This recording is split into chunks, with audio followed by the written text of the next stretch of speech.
Bonsoir, je vois que pour cette première conférence ou ce premier entretien d'ici sur les sciences, vous êtes nombreux et c'est une grande satisfaction pour moi, je dois dire, parce qu'en tant qu'élu à la culture, on ne m'a pas toujours encouragé sur la voie des sciences, mais je persiste à penser que les sciences restent un domaine culturel et je suis ravie que vous soyez nombreux.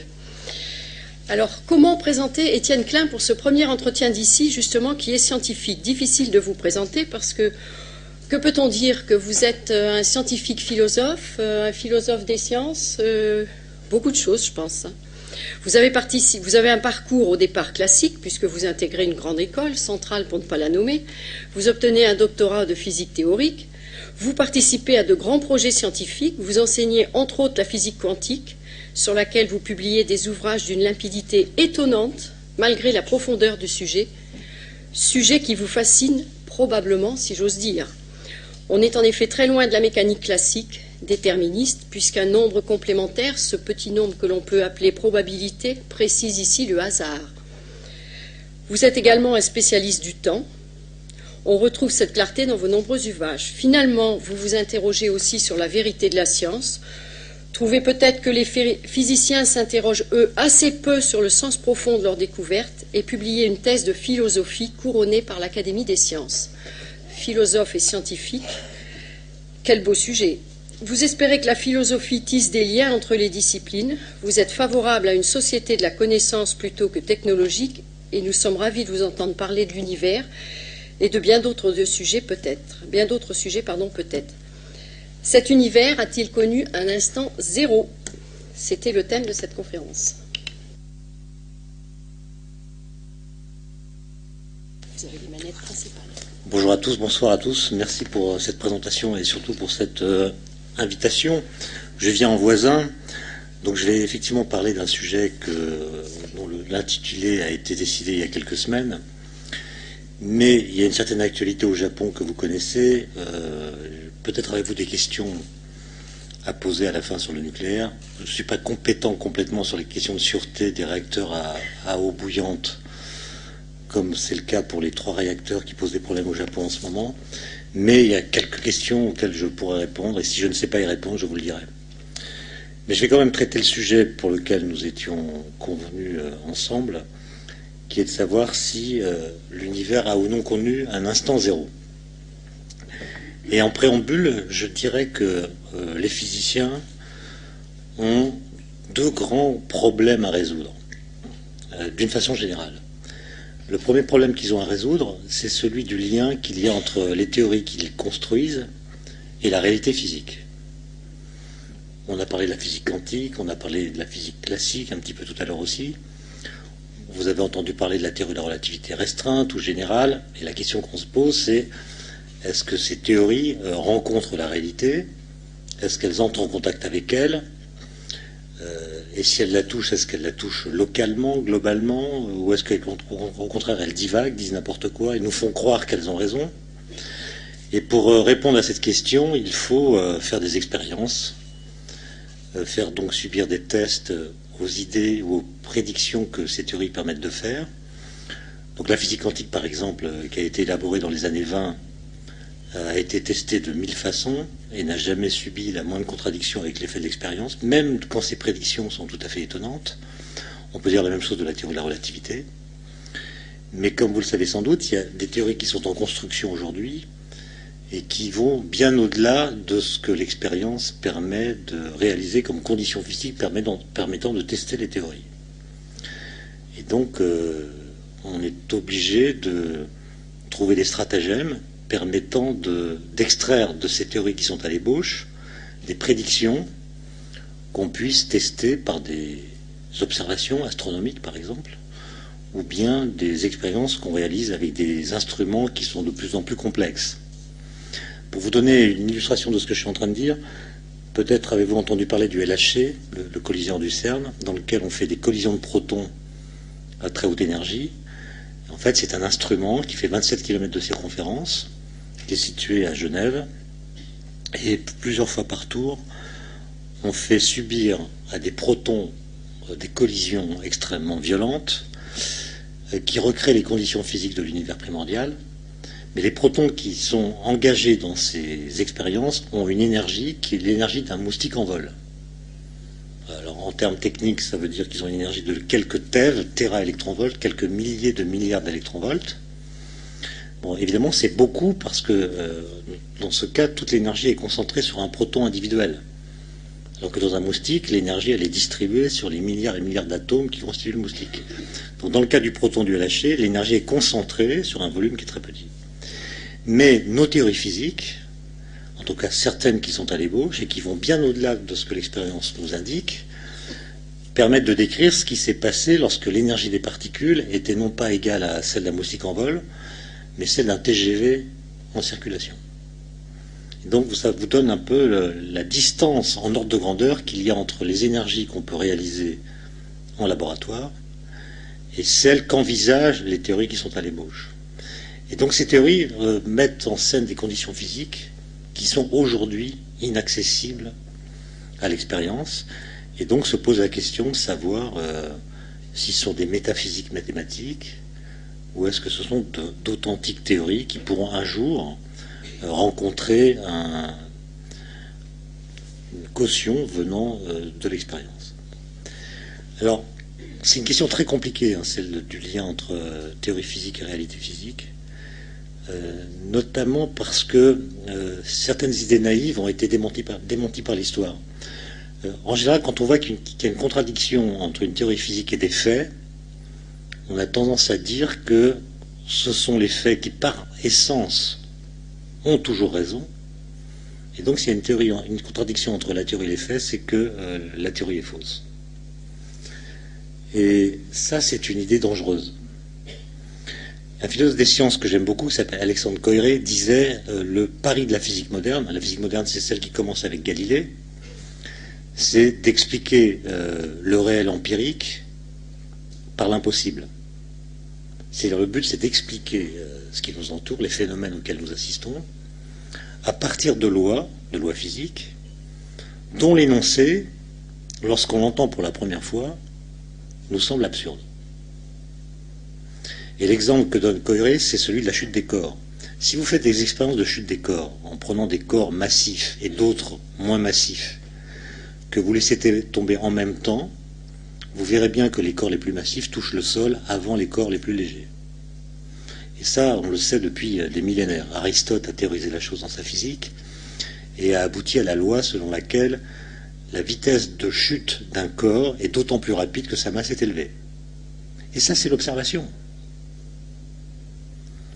qui est confirmée par l'expérience. Si vous montez au sommet de la tour de Pise, comme on dit que Galilée a fait, et qu'on fasse cette expérience en lançant tomber, par exemple, une boule de pétanque en même temps qu'une balle de tennis, eh bien on verra non pas ce que Galilée a dit, mais ce que Aristote a dit, à savoir que la boule de pétanque va toucher le sol avant la balle de tennis. Simplement, Galilée s'est posé la question de savoir si cette loi qu'on enseigne depuis des millénaires est vraie ou non. Ce qui est la bonne question. Et pour la réfuter, il n'a pas fait d'expérience, puisque en faisant l'expérience, il aurait validé la loi. Il a simplement montré que cette loi contenait une contradiction logique. Pourquoi? Parce que si vous supposez qu'Aristote a raison, à savoir que si vous lancez une bouteille d'eau en même temps qu'un verre plus léger de la même hauteur, eh bien, Aristote vous dit que c'est la bouteille qui arrive la première au sol, mais si maintenant vous faites une autre expérience dans laquelle vous prenez les deux mêmes objets en les reliant par une ficelle, par une cordelette, et que vous les laissez tomber, l'ensemble formé par les deux objets est plus lourd que la bouteille. Donc d'après Aristote, il va tomber plus rapidement que la bouteille.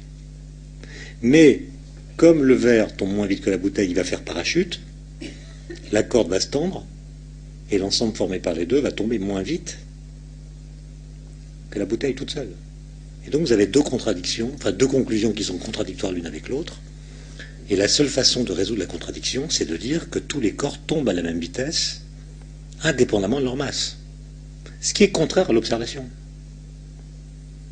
Et Galilée a dû faire un effort de persuasion très long pour convaincre les aristotéliciens que quand on fait tomber des corps autour de nous, il y a la gravité évidemment qui joue, mais il y a également la résistance de l'air, et c'est elle, et elle seule, qui crée la différence de vitesse entre les différents objets. Mais s'il n'y a que la gravité dans l'affaire, et c'est le cas lorsqu'on fait l'expérience dans le vide, ben, tous les corps tombent à la même vitesse.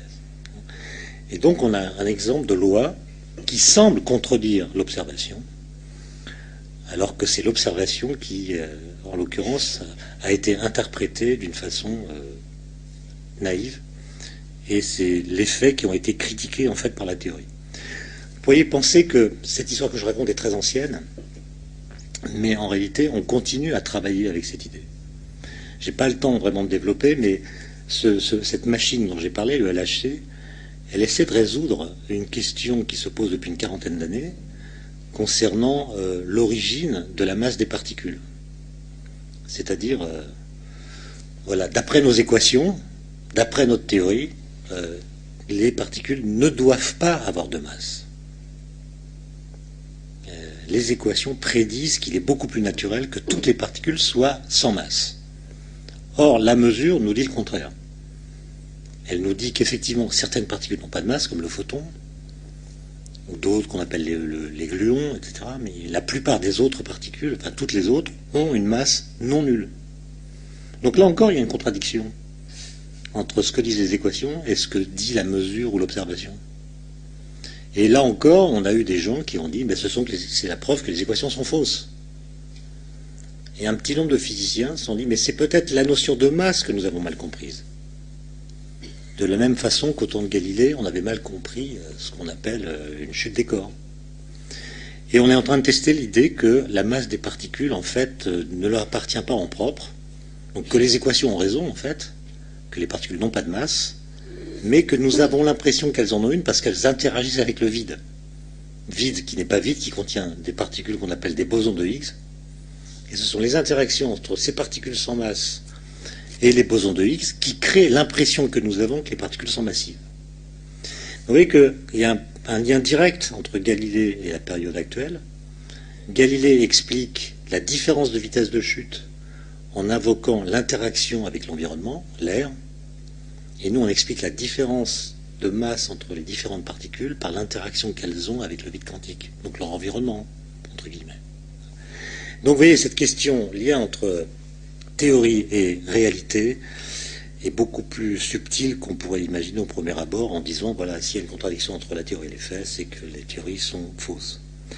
Le deuxième problème, et ça m'amène au sujet de ce soir, c'est le lien non plus entre les équations et la réalité, mais les équations et le langage naturel, c'est-à-dire le langage de la physique, ce sont les mathématiques, comme vous savez, puisque les théories physiques sont exprimées par des équations, par ce qu'on appelle des formalismes abstraits, qui ne sont pas contenus dans la langue ordinaire, qui ne sont pas strictement traduisibles dans la langue ordinaire. Et donc on pourrait très bien dire, si vous voulez comprendre la physique, vous étudiez les mathématiques. Point.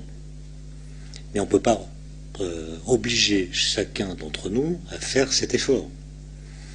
Et donc il faut bien trouver un moyen de dire avec des mots ce que la physique nous apprend. Et cela, c'est une opération difficile puisque, comme je l'ai dit, le formalisme propre de la physique est intraduisible dans la langue naturelle. La langue naturelle ne contient pas la physique. Et on pourrait même dire que la physique s'est construite en contradiction avec ce que dit la langue. On a parlé du temps tout à l'heure. Bon, on dit plein de choses sur le temps. Le langage inclut ce mot dans toutes sortes d'expressions, lui attribue des propriétés. Et il se trouve que le temps physique, tel qu'il a été proposé par Newton, par exemple, n'a aucune des propriétés que le langage lui attribue. Et donc la physique s'est construite malgré le langage, on pourrait dire. Du coup, il y a une difficulté à tenter de la redire dans le langage, et ça suppose de faire un travail critique qui crée à l'intérieur du langage suffisamment d'espace pour pouvoir y dire l'originalité des messages qui nous viennent de la physique. Et la question que je voudrais traiter ce soir, c'est quand il s'agit de l'origine de l'univers et de ce que la science nous en apprend, est-ce qu'on en parle bien? Alors je ne dis pas qui je mets derrière ce mot, ça peut être les médias, ça peut être les scientifiques, ça peut être le public. Est-ce que nous traitons bien de cette question? C'est-à-dire, est-ce que notre façon d'évoquer ce problème rend justice à ce que nous savons de ce problème? Et comme je vais essayer de vous le montrer, la réponse est non. Alors, pour ça, il faut que je vous explique rapidement comment on est arrivé à savoir ce qu'on sait aujourd'hui. On dit assez souvent qu'au XXe siècle, les physiciens ont compris que l'univers avait une histoire. Bon, et vous trouverez beaucoup de livres qui expliquent que, avant Einstein et avant les grands travaux qu'il a fait au début du XXe siècle, tous les physiciens pensaient que l'univers n'avait pas d'histoire, qu'il était stationnaire. Bon, c'est vrai, et en même temps, c'est pas vrai du tout, parce que vous trouverez de très nombreux textes écrits par des physiciens au XVIIIe ou au XIXe siècle, dans lesquels figure la phrase « l'univers a une histoire ». Par exemple, Kant, qui n'était pas physicien mais philosophe, a écrit, lorsqu'il avait 28 ans, un livre qui s'appelle « Théorie du ciel », dans lequel il explique la formation du système solaire à partir de ce qu'il appelle une nébuleuse, sous l'effet de la loi de la gravitation, et il conclut qu'il y a là une description de l'histoire de l'univers. Donc il dit l'univers a une histoire. Évidemment, ce qu'il appelle l'univers, c'est une partie de l'univers, c'est la Voie lactée, ou même le système solaire, une petite partie de la Voie lactée. Au XIXe siècle, on invente une nouvelle science qui s'appelle la thermodynamique, et quand on applique le deuxième principe de cette thermodynamique à l'univers tout entier, on aboutit à l'idée d'une mort thermique, l'idée que l'univers va vers un désordre croissant, ce qui a créé d'ailleurs une certaine panique dans certains milieux au XIXe siècle. Et les gens disaient, à cette époque-là, l'univers a une histoire. Et là encore, cette phrase avait un statut qui était différent du statut qu'on lui donne aujourd'hui. Ce que je veux dire par là, c'est que quand un physicien du XXe siècle dit l'univers a une histoire, il ne dit pas exactement la même chose que ce que entendait par là un physicien du XIXe siècle. D'où vient la différence? Elle vient de ce que, en 1915, Einstein a publié 3 papiers très importants qui décrivent une nouvelle théorie de la gravitation, qu'on appelle la théorie de la relativité générale, des théories qui changent complètement le statut de la gravitation, qui n'est plus une force qui s'exerce dans l'espace entre 2 objets de masse non nulle, mais une déformation même de la structure de l'espace-temps. Autrement dit, d'après Einstein, les corps qui agissent et interagissent par la gravitation n'éprouvent pas de force. Simplement, la gravitation a déformé l'espace-temps dans lequel ils se déplacent, de sorte que leurs trajectoires ne sont plus rectilignes, mais déformées par la courbure de l'espace-temps. Donc la notion même de gravitation subit une révolution complète, mais le point important, c'est pas tellement celui-là, c'est que cette théorie permet d'attribuer à l'univers les propriétés d'un objet physique. C'est-à-dire cette théorie caractérise l'univers par des propriétés globales qui ne sont pas réductibles à des propriétés locales. Par exemple, une courbure générale, par exemple, une densité de matière, etc. Et ces propriétés-là font de l'univers non plus l'enveloppe de tous les objets physiques qu'il contient, mais un objet physique lui-même. L'univers devient un objet physique, dont d'ailleurs la métrique est solution d'une équation de physique. Donc le statut formel de l'univers est complètement modifié, mais comme je l'ai dit tout à l'heure, Einstein pensait néanmoins que l'univers n'avait pas d'histoire. L'univers est un objet physique, mais statique. C'est ce qu'il pensait. Je ne vais pas entrer dans tous les détails historiques qui sont passionnants, mais ça me consommerait trop de temps et je préfère me concentrer sur la conclusion à laquelle je veux arriver. Il y a eu un deuxième événement très important qui a été accompli non pas par un théoricien comme Einstein, mais par un catcheur en fait qui faisait aussi de l'astronomie, qui s'appelle Hubble. Il était boxeur, catcheur, mais il avait aussi une passion pour l'astronomie.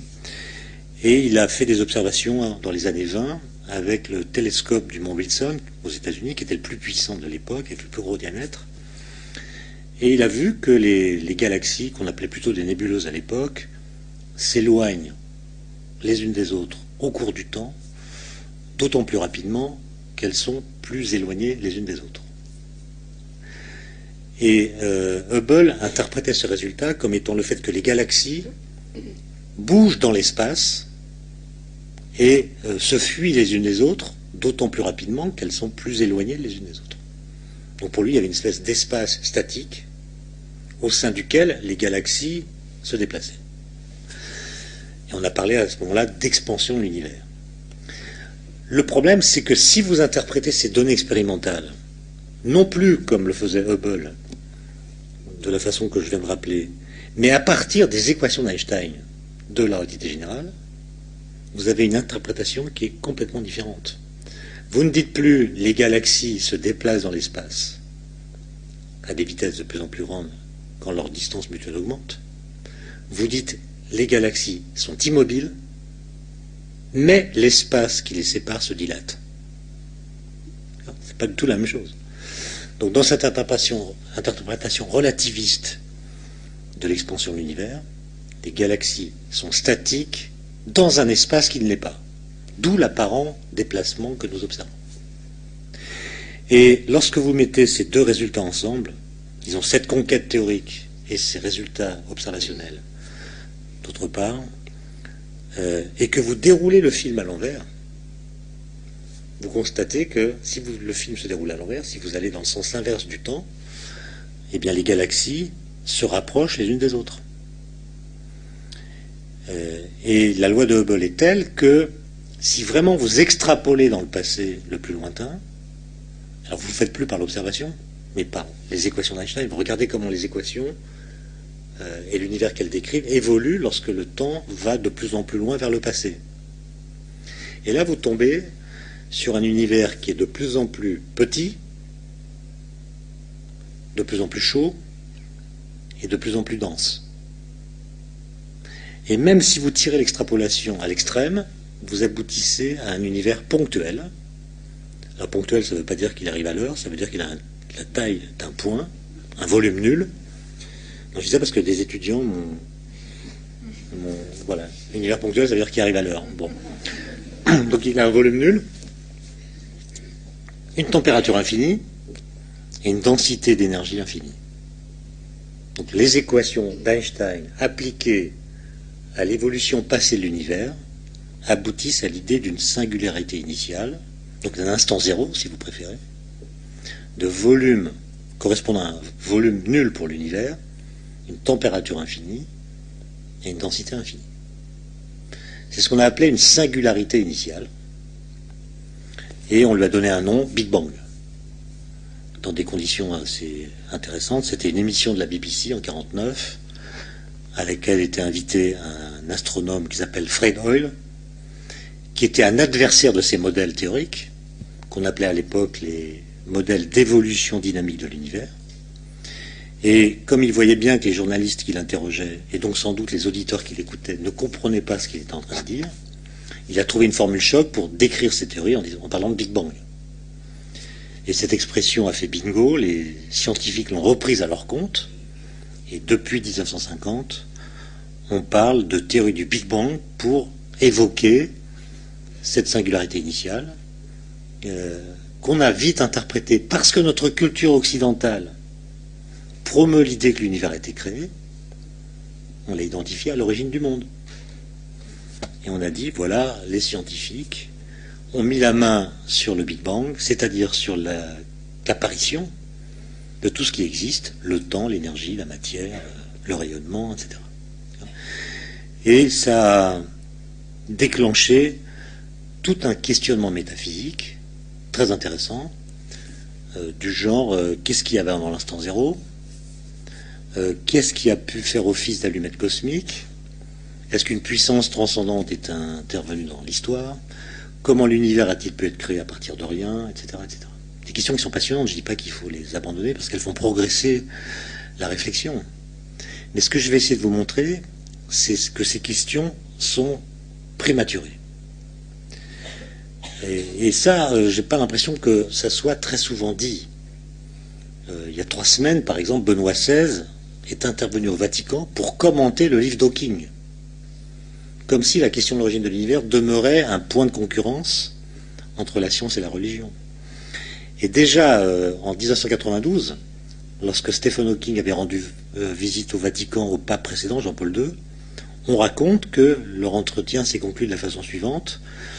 Jean-Paul II a dit à Stephen Hawking, Monsieur l'astrophysicien, nous sommes bien d'accord, ce qu'il y a ce qu'il y a eu.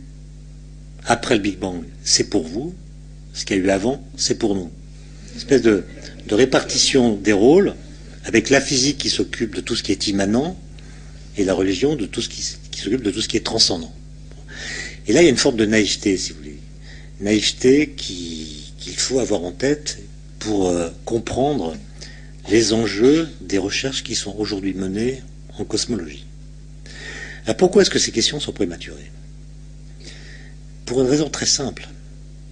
C'est que la gravitation n'est pas la seule force de l'univers. Dans l'univers, vous savez, il y a 4 forces fondamentales. En tout cas, on a eu besoin, pour décrire tous les phénomènes auxquels on a accès, d'invoquer 4 forces qui ont des propriétés très différentes. La première, c'est évidemment la gravitation, qui domine à grande échelle et qui, effectivement, régit l'évolution de l'univers à grande échelle et son destin ultime.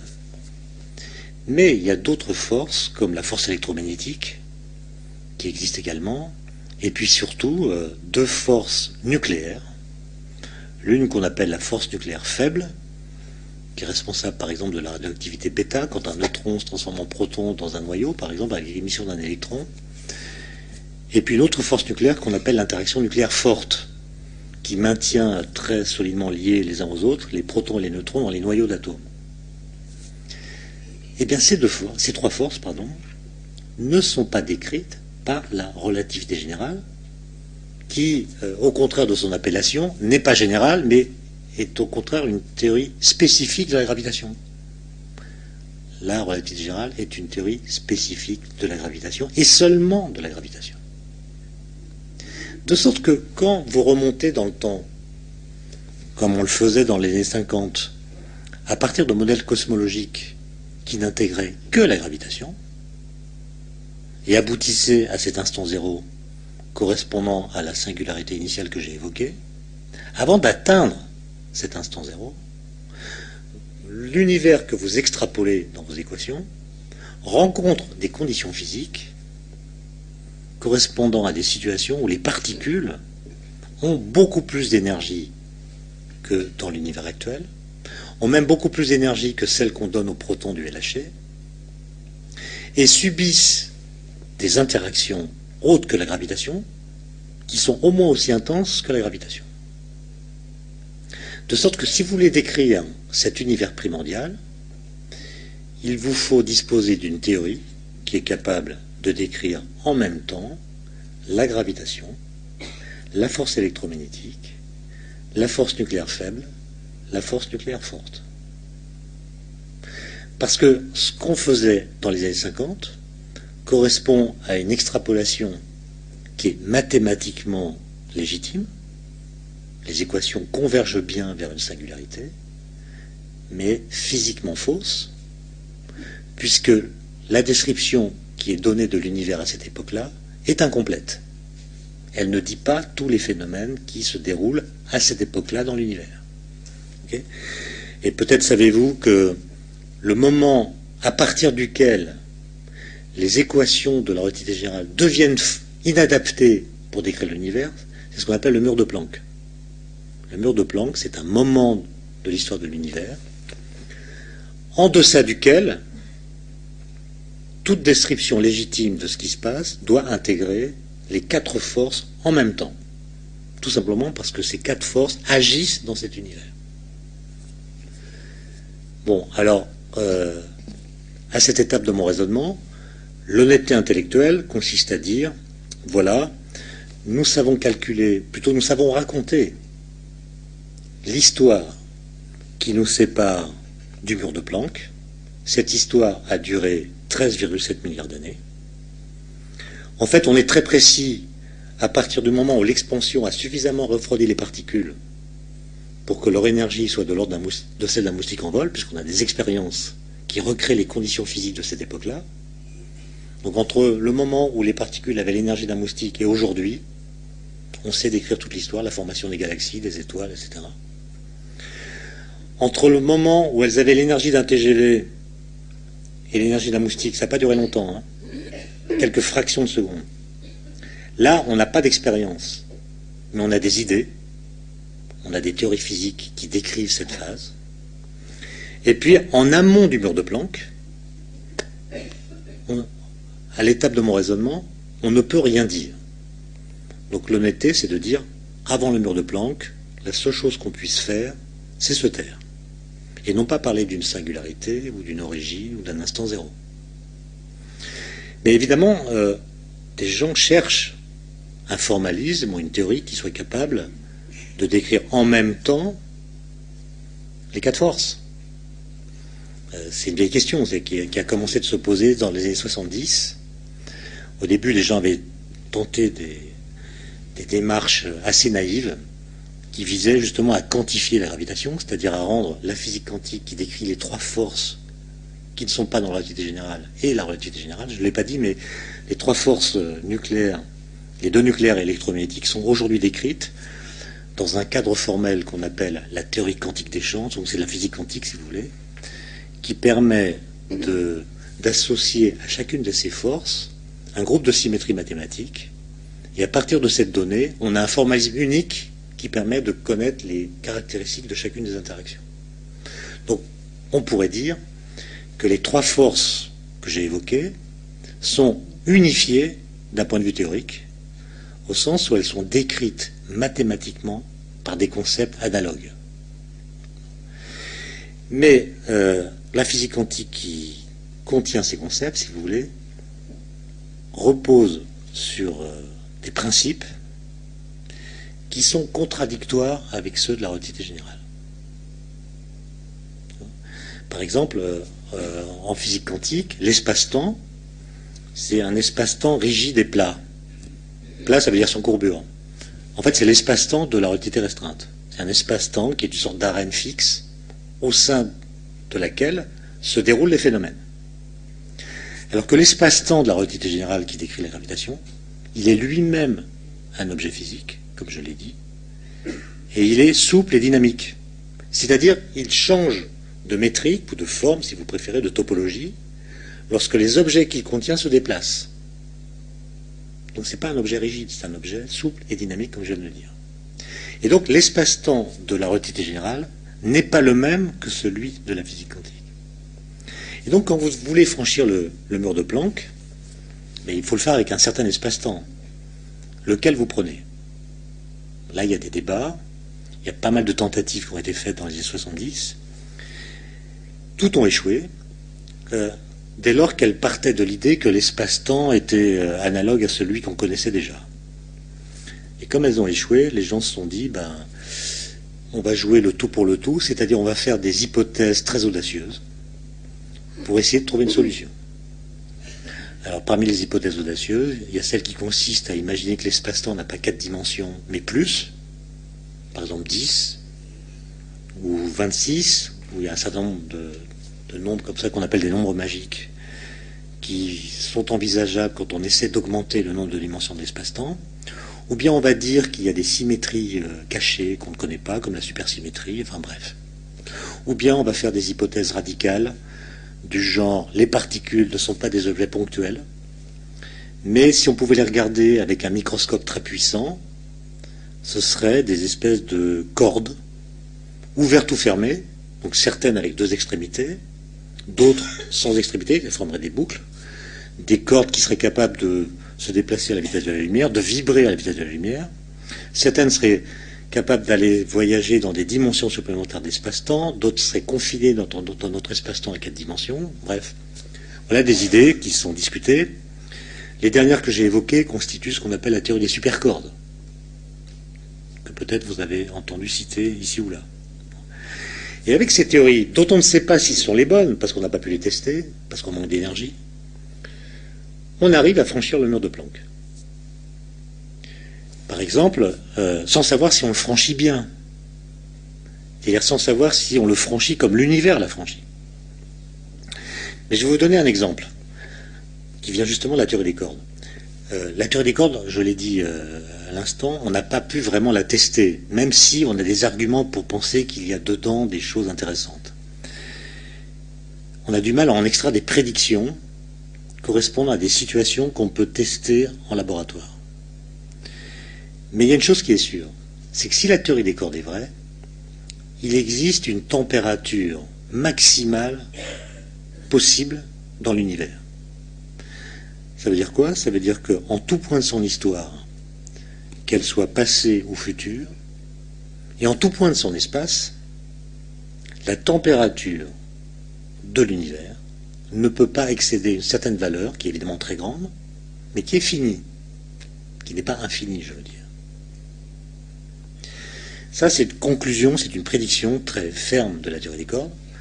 Et si vous l'appliquez à la cosmologie, eh bien, vous arrivez à la conclusion que l'instant zéro dont j'ai parlé tout à l'heure, qui venait des anciens modèles cosmologiques des années 50, et dont j'ai dit qu'il correspondait à une température infinie, ne peut plus être un instant physique. Puisque la température ne peut pas être infinie. Et donc la question c'est, en théorie des cordes, qu'est-ce qu'on appelle le Big Bang? C'est plus une explosion originelle qui a créé tout ce qui existe, mais c'est réinterprété, en tout cas dans certains modèles, comme étant une transition de phase entre un univers qui était déjà là, mais en contraction, qui se contracte. Donc ça, il y avait une image, mais bon, peu importe. Il se contracte, ses dimensions deviennent de plus en plus petites, sa température augmente, jusqu'au moment où sa température devient égale à la température maximale autorisée par la théorie des cordes. Sa taille n'est pas nulle, mais il ne peut pas se contracter davantage, parce que s'il le fait, sa température va augmenter. Or, elle ne peut pas le faire parce qu'elle est maximale. Et donc, il va rebondir sur lui-même et devenir l'univers en expansion qui est le nôtre. Et vous voyez que dans cette hypothèse, dont je ne sais pas si elle est juste ou pas, l'idée de singularité initiale s'évanouit. Non pas qu'elle disparaisse complètement, mais en tout cas, elle est déplacée ailleurs, de sorte que dans ce modèle, la question de savoir ce qu'il y avait avant le Big Bang, interprétée comme je viens de le faire, n'est plus une question métaphysique, c'est une question de physique. Alors vous pourriez me dire, mais certes, avec la théorie des cordes, l'instant zéro passe un sale quart d'heure, mais la conclusion à laquelle vous arrivez ne tient que si la théorie des cordes est juste. Or, vous nous avez dit qu'on ne savait pas s'il était juste. Et c'est là que c'est intéressant de regarder d'autres pistes théoriques qui essaient de résoudre le même problème à partir de principes différents. Par exemple, il y a un certain nombre de physiciens, assez peu nombreux, qui, en constatant les échecs dont j'ai parlé dans les années 70, les gens qui essaient de quantifier la gravitation dans un espace-temps normal, ils voyaient que ça ne marchait pas. Et donc ils sont allés vers des hypothèses beaucoup plus audacieuses que j'ai rapidement évoquées, comme celle des dimensions supplémentaires d'espace-temps, théorie des cordes, etc.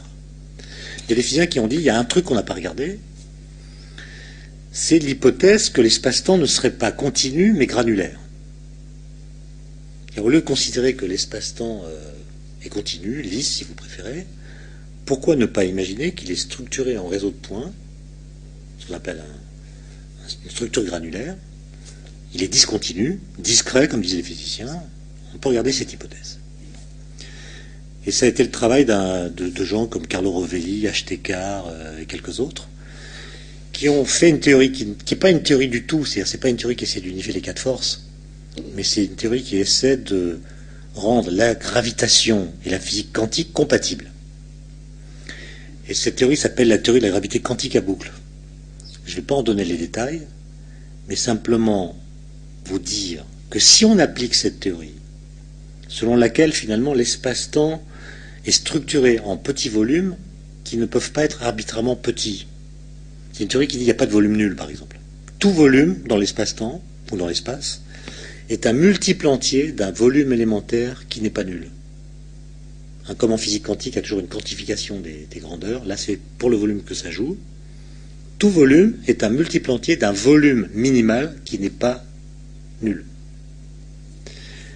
Et quand vous appliquez cette idée à la cosmologie de l'univers primordial, et ça a été très bien fait par un physicien américain qui s'appelle Martin Bojoval, qui vient de sortir un livre dans lequel il raconte tout ça, qui s'appelle L'univers en rebond, eh bien, on aboutit à une situation qui ressemble beaucoup à celle de la théorie des cordes, alors même que les principes sont complètement différents. C'est l'idée qu'avant, l'univers est en contraction, jusqu'à atteindre le plus petit volume que peut avoir un volume dans l'univers, qui n'est pas nul, justement. Et quand il l'atteint, il ne peut pas se contracter davantage. Donc il rebondit encore et on retrouve une explication du Big Bang ou une interprétation du Big Bang qui ressemble à celle de la théorie des cordes. Etc., etc. Je pourrais vous raconter d'autres pistes théoriques, les vides quantiques, l'inflation, etc. Et dans tous les cas, on remplace l'instant zéro des anciens modèles par autre chose, ce qui illustre le fait qu'en physique, on n'est jamais capable d'expliquer l'origine d'une chose qu'en invoquant l'existence d'une autre chose. Autrement dit, on ne peut expliquer l'être que par l'être. On ne peut pas expliquer l'être à partir de rien. Et donc la conclusion à laquelle j'arrive, et qui correspond, me semble-t-il, à la situation de la cosmologie contemporaine, tient en deux énoncés. Premier énoncé, il n'est pas scientifiquement prouvé que l'univers a eu une origine. Mais attention, je prends le mot origine dans un sens radical. C'est-à-dire ce que j'appelle l'origine, c'est la transition qui fait passer de l'absence de toute chose à l'existence d'au moins une chose. L'espace, le temps, l'énergie, la matière, ce que vous voulez. Si vous me dites qu'à l'origine de l'univers, il y avait déjà ceci, vous ne décrivez pas l'origine. Sauf à penser que cette chose que vous invoquez comme une sorte de cause première a toujours été là, et que donc elle n'a pas eu d'origine. Mais si vous prenez le mot origine dans le sens très fort que j'utilise moi, nous n'avons pas la preuve scientifique que l'univers est passé par le néant. C'est-à-dire qu'il y a eu un moment où il n'y avait rien. Deuxième énoncé, nous n'avons pas non plus la preuve que l'univers n'a pas eu d'origine. D'accord ? Autrement dit, la question de savoir si l'univers a une origine est une question ouverte. Alors que, voilà, on nous explique que ça va de soi que l'univers a une origine et il faut la comprendre. Et beaucoup en parlent, personne ne l'a dit vraiment, mais beaucoup en parlent. Et si cette question est une question évidemment épistémologique, mais également une question politique, c'est parce que, en parlant de l'origine de l'univers, vous prenez un certain pouvoir sur les esprits. Et on connaît des gens qui nous parlent de l'origine de l'univers comme s'ils en revenaient par la dernière navette spatiale. Et d'autres décrivent l'origine de l'univers à partir d'une cuisse de Jupiter, qui était donc là dès le début, dont on n'explique pas l'origine. Et donc on est là dans une situation qui est toujours arbitraire et toujours discutable. Alors que si on s'en tient à ce que nous dit la science, et seulement à cela, on est immanquablement conduit aux deux conclusions, plutôt à la conclusion aux deux énoncés que j'ai évoqués tout à l'heure. Nous n'avons pas la preuve que l'univers a une origine, et nous n'avons pas la preuve scientifique qu'il n'en a pas eu. Alors on peut s'amuser, et je conclurai là-dessus, à se poser la question de savoir ce que nous pourrions dire de l'origine de l'univers si nous savions scientifiquement que l'univers en a une. Imaginez donc qu'on découvre bientôt, je ne sais pas comment, la preuve que effectivement l'univers a été créé à partir de rien. Est-ce qu'on serait capable de décrire cette transition? Ce que je vais essayer de vous montrer, c'est que ce n'est pas simple, mais que pourtant ceux qui prétendent le faire le font d'une façon simpliste. J'ai quand même été très étonné ces dernières semaines de voir des magazines proposer comme la conclusion de Hawking, avec toutes sortes de magazines qui parlent du rapport entre science et foi sur la question de l'origine, simplement parce que Hawking, qui n'écrit plus de livres puisqu'il n'a plus les moyens physiques de le faire, a sorti un livre qui s'appelle Le Grand Dessin de l'Univers, écrit par d'autres que lui-même étant complètement coupé du monde du fait de sa maladie, ne peut même pas acquiescer à ce qu'on lui fait signer, que d'ailleurs il ne signe pas. Donc là, il y a quelque chose de commercial, d'assez suspect. Et si vous lisez son livre qui fait 180 pages, vous découvrez qu'il y a 179 pages sur la théorie des cordes, où il n'est jamais question de Dieu. Et puis, dernière page, on affirme sans aucun argument préalable que Dieu n'a pas été nécessaire pour créer l'univers, que les lois de la gravitation ont suffi pour le créer à partir de rien. Et tous les journalistes reprennent ça, interrogent les physiciens, est-ce que c'est vrai, est-ce que c'est pas vrai, alors que la conclusion est ridicule. Ou en tout cas, elle pose beaucoup de questions. Si vous dites que la loi de gravité est suffisante pour créer l'univers à partir de rien, ça veut dire que la loi de la gravité, d'abord, existait avant l'univers. Bon. D'autre part, qu'elle a la puissance d'un Dieu créateur, puisqu'elle peut créer l'univers à partir de rien. Mais si elle a la puissance d'un Dieu créateur, et si vous définissez Dieu comme étant celui qui a créé l'univers, alors pourquoi ne pas dire que Dieu, c'est la loi de la gravitation? Auquel cas, quand vous tombez dans les escaliers, vous faites une sorte de prière inconsciente. Et puis, ça interroge la question du lien entre les lois de l'univers, les lois physiques, si vous voulez, et l'univers lui-même. Parce que tout ce que je vous ai dit sur l'origine de l'univers à partir de ce qu'on fait, de ce que font les physiciens aujourd'hui, que ce soit les physiciens des années 50 qui utilisaient la relativité générale, ou que ce soit les physiciens d'aujourd'hui qui essaient de le faire à partir d'équations plus complètes, qui traitent ensemble les cas de force, nous décrivons, nous prétendons décrire l'origine de l'univers à partir des lois physiques qui sont dans nos théories. Avec l'espoir que si on avait la bonne théorie, on pourrait décrire l'origine. Alors que cette façon de penser pose la question de savoir quel est le lien qu'il y a entre les théories physiques et l'univers. Si l'univers est né dans un cadre législatif déjà fixé, donc il y avait les lois physiques, déjà là de toute éternité, je ne sais pas où, l'univers apparaît parce qu'il a une origine, quel est le lien entre ces lois physiques et l'univers lui-même? Est-ce qu'elles sont immanentes ou est-ce qu'elles sont transcendantes? Si les équations étaient là avant, ou les lois avant, c'est qu'elles sont transcendantes par rapport à l'univers. Mais au moins il faudrait poser la question. Quel est le statut des lois physiques dans l'univers? Or, ces questions ne sont jamais posées quand on parle de l'origine de l'univers. Puisque nous prétendons la connaître à partir des lois physiques, le seul fait de choisir ce biais pose la question de savoir quel est le statut des lois dans l'univers. C'est un peu compliqué ce que je dis, mais je vais l'illustrer d'une façon naïve, mais en fait profonde. Imaginez que l'univers a eu vraiment une origine, et que donc dans les tout premiers instants, si on a le droit de parler ainsi, il n'y avait pas d'électrons, par exemple. Et puis tout d'un coup, par un mécanisme à définir, les premiers électrons sont apparus. On a tous appris à l'école que deux particules de charge identiques se repoussent par la force électrique. Mais les électrons, là, les premiers, comment est-ce qu'ils savent qu'ils doivent se repousser? Est-ce que si la loi dont je parle est inscrite dans leur être, ils sont programmés pour subir cette loi, auquel cas ça veut dire que le programme est déjà là? Ou bien est-ce qu'ils sont capables de lire sur un tableau noir la force de Coulomb et se l'appliquer à eux-mêmes? Ou bien est-ce qu'ils obéissent à des ordres qui viennent de l'extérieur de l'univers? Ou bien est-ce qu'ils négocient entre eux ou avec l'univers? Finalement, on a tous les deux des charges négatives. Qu'est-ce qu'on fait? On se repousse. Qu'est-ce qui t'arrange? Question bête, mais c'est vraiment une bonne question. Et vous avez chez les physiciens des gens qui s'opposent là-dessus, des gens qui pensent que les lois sont transcendantes, et d'autres qui pensent qu'elles sont immanentes.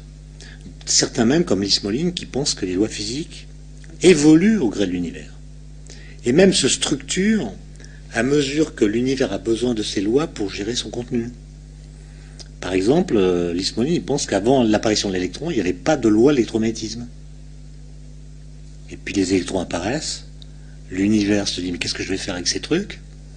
Et il invente les équations électromagnétistes pour les appliquer aux électrons et les sommer d'obéir à ces lois. Donc je le dis naïvement, mais c'est quand même des questions de fond. Alors les philosophes ont traité ces questions. Spinoza, Platon ont proposé des systèmes qui disent le lien entre le monde empirique et le monde législatif qui prétend le régir. Mais les physiciens devraient regarder ça, et à propos des questions qui font la une des magazines, élever le niveau des questions qui se posent, et non pas asséner des espèces de slogans, oui Dieu, pas besoin de Dieu, etc. Alors, pour conclure, ce que je dis là, c'est pas pour limiter la physique et l'obliger à rabaisser ses prétentions. Parce que ce qu'il y a de plus fascinant en physique, tout cas c'est ce qui m'y a amené moi, c'est de constater qu'on a pu comprendre l'origine de ce qui est dans l'univers. Quand j'étais lycéen, je me souviens très bien des premiers livres d'Hubert Reeves dans lesquels il expliquait que l'atome avait une histoire, les atomes avaient une histoire, avaient une origine qu'on était capable de décrire. C'est pas des choses qu'on apprenait au lycée, mais c'est des choses qui commençaient d'être écrites dans les livres publiés ici ou là. Et donc on a compris l'origine des atomes. Comment on l'a comprise? Eh bien, on a repéré que ce sont les réactions nucléaires qui se produisent dans les étoiles, ou d'autres qui se sont produites dans l'univers primordial, ou d'autres qui se produisent lorsqu'une étoile trop massive explose et donne lieu à ce qu'on appelle une supernova, que tous les atomes qui constituent la matière de nos corps, de la Terre, de toutes les planètes, de toutes les étoiles, se fabriquent. Donc on a compris l'origine des atomes comme étant le résultat de processus nucléaires qui ont permis leur émergence. Donc l'origine des atomes, pour le dire rapidement, ce sont les étoiles. Autrement dit, ce qu'on appelle l'origine des atomes, c'est l'achèvement des processus antérieurs qui les ont rendus possibles. Donc en physique, origine, ça veut dire conclusion. C'est l'achèvement de ce qui a précédé, qui permet de rendre compte de la nouveauté dont on décrit l'origine. On pourrait dire la même chose de la masse des particules, c'est un peu ce que j'évoquais tout à l'heure. Je pense que grâce au LHC, dans quelques mois, on pourra dire qu'on a compris l'origine de la masse. Et l'origine de la masse, c'est quelque chose, c'est ce qu'on appelle les bosons de Higgs, ces particules qui sont dans le vide, et qui, par l'interaction qu'elles ont avec les autres particules, leur confèrent de la masse. Donc l'origine de la masse, c'est les bosons de Higgs. Mais vous voyez que quand je parle ainsi, je donne au mot origine la signification d'une généalogie ou d'une filiation. J'explique l'émergence d'une nouvelle entité physique en évoquant la présence antérieure d'une autre entité physique. Et ça, c'est très spectaculaire. Je pense que c'est le plus grand résultat scientifique du XXe siècle, d'avoir compris ça. Mais emportés par notre élan, nous disons que nous allons comprendre l'origine de l'univers lui-même. Et c'est là que ça ne va plus. Parce que l'origine de l'univers, c'est la transition entre l'absence de toute chose, donc il n'y a rien, et quelque chose. Pour comprendre cette transition, au moins dans notre cadre de pensée occidentale, parce que chez les Chinois, je n'ai pas le temps de le développer, mais on pourrait envisager des choses autrement. Mais en tout cas, pour nous qui avons un langage ontologique, comme on dit, qui permet de discerner des objets qui existent réellement dans le monde, on a un problème. C'est que pour expliquer comment le néant a pu devenir quelque chose, il faut attribuer au néant des propriétés qui lui permettent de cesser d'être un néant. Et ce faisant, on transforme le néant en autre chose qu'un néant. Et donc on est pris dans une contradiction logique, une espèce d'aporie, qui est sans doute indépassable, en tout cas dans notre cadre de pensée, et qui oblige à conclure que la question de l'origine de l'univers est une question qui en fait diffracte nos concepts, diffracte notre langage, et correspond plutôt à un mystère qu'à une énigme. Une énigme, vous savez, c'est un problème dont on imagine qu'il y a des solutions. Un mystère, c'est sans doute pas de solution.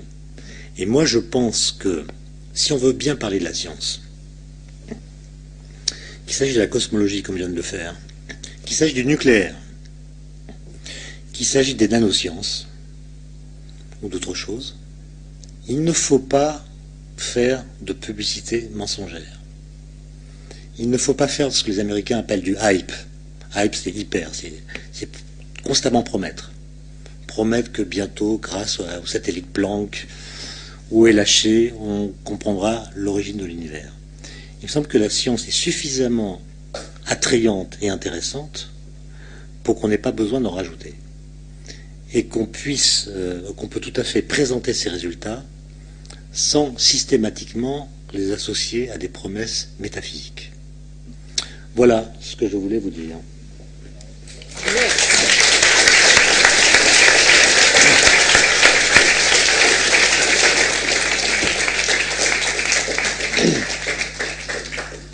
On va procéder.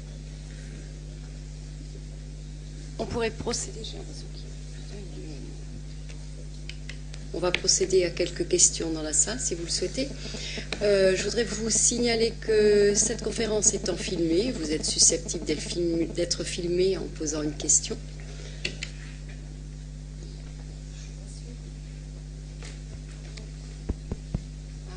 C'est bon.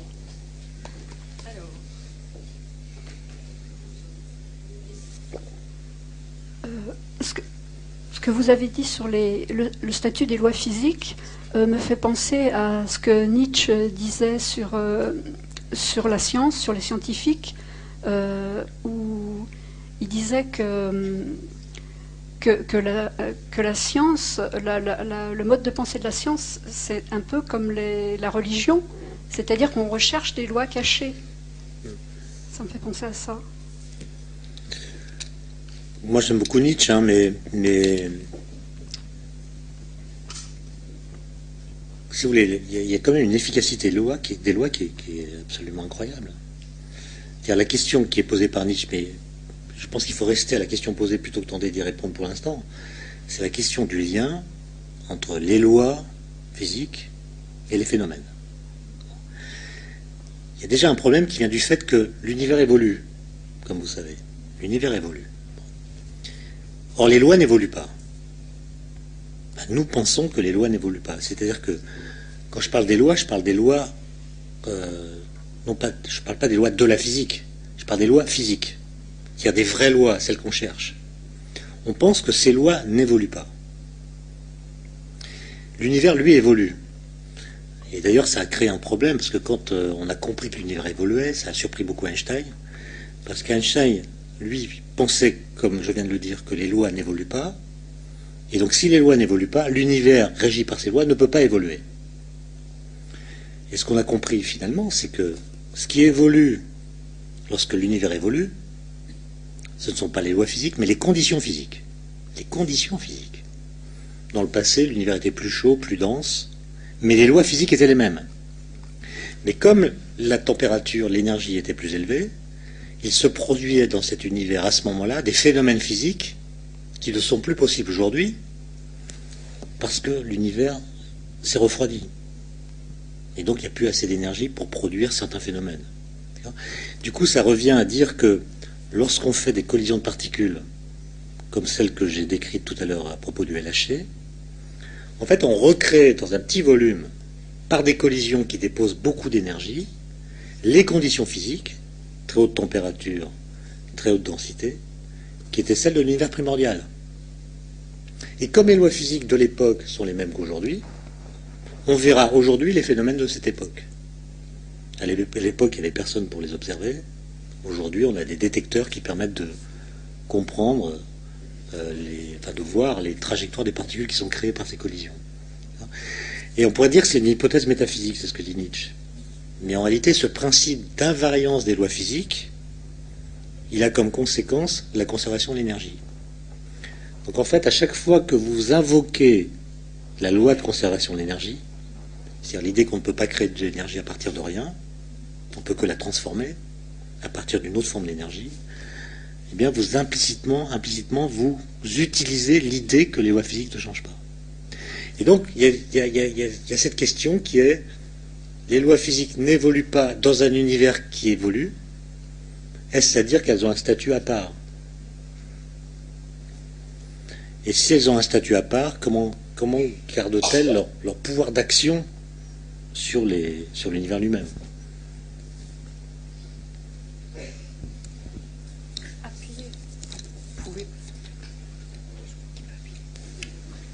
Monsieur, j'aurais deux questions.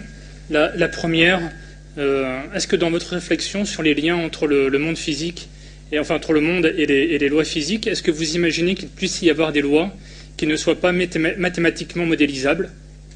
Et la deuxième, vous avez évoqué le Big Bang comme une possible transition de phase entre un monde en contraction et un monde en expansion. Est-ce que ce n'est pas contradictoire avec la découverte récente que notre univers actuel est en expansion continue et que donc il n'y aura pas de phase de contraction à l'univers dans lequel nous vivons aujourd'hui?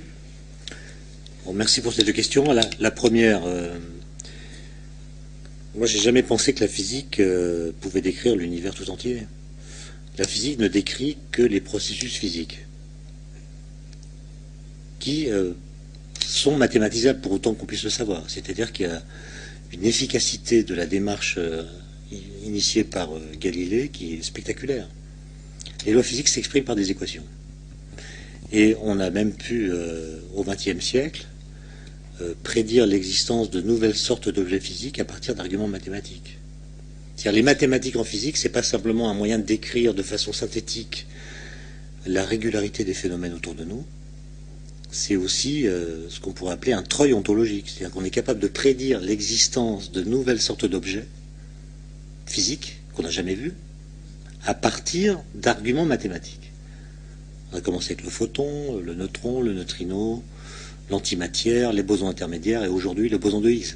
Le boson de Higgs, c'est une prédiction faite par les physiciens qu'il existe un objet décrit mathématiquement par ce qu'on appelle un champ scalaire dont on n'a jamais vu l'équivalent nulle part et qui nous semble devoir exister comme conséquence de la cohérence des équations qu'on a utilisées pour décrire les interactions entre particules. De là à dire que cette puissance de la physique, que je trouve spectaculaire, est généralisable à tous les phénomènes, il y a un pas qu'il ne faut pas franchir.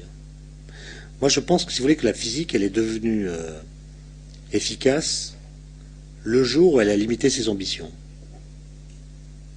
Et pour ça, il faut relire Galilée. Galilée dit « Le monde qui nous entoure est beaucoup trop compliqué. Il y a une trop grande diversité des choses, les objets ont beaucoup trop de propriétés, nous serons incapables d'en rendre compte. La seule chose qu'on puisse faire, c'est non pas décrire toutes les propriétés des objets, mais trouver les quelques rares propriétés fondamentales qu'ils ont qui permettent de décrire certains phénomènes auxquels ils participent. Par exemple, si vous vous intéressez aux planètes, vous pourriez vous dire le mouvement des planètes, il va dépendre de la masse, de la couleur, de la composition gazeuse de l'atmosphère de la planète, de sa densité, etc. Eh bien non, la loi de la gravitation universelle ne dépend pas de tout cela. Donc vous avez ignoré toute une partie du réel, en fait, pour isoler des variables pertinentes qui permettent de construire des lois simples. C'est pour cela que je dis qu'elle est devenue puissante le jour où elle a limité ses ambitions. On ne souhaite pas tout décrire, on souhaite décrire des choses qui peuvent l'être par le biais des mathématiques. Donc ça pose la question de la biologie, par exemple. Les lois de la biologie, à quelques exceptions près, ne sont pas mathématisées.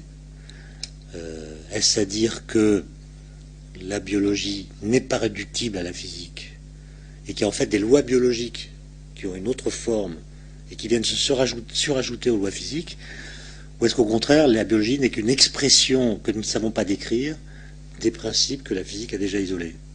Question ouverte là encore. Donc moi je ne dirais pas que toutes les lois du monde sont mathématiques, mais en tout cas il y a des lois du monde qui le sont et c'est celles qui nous intéressent.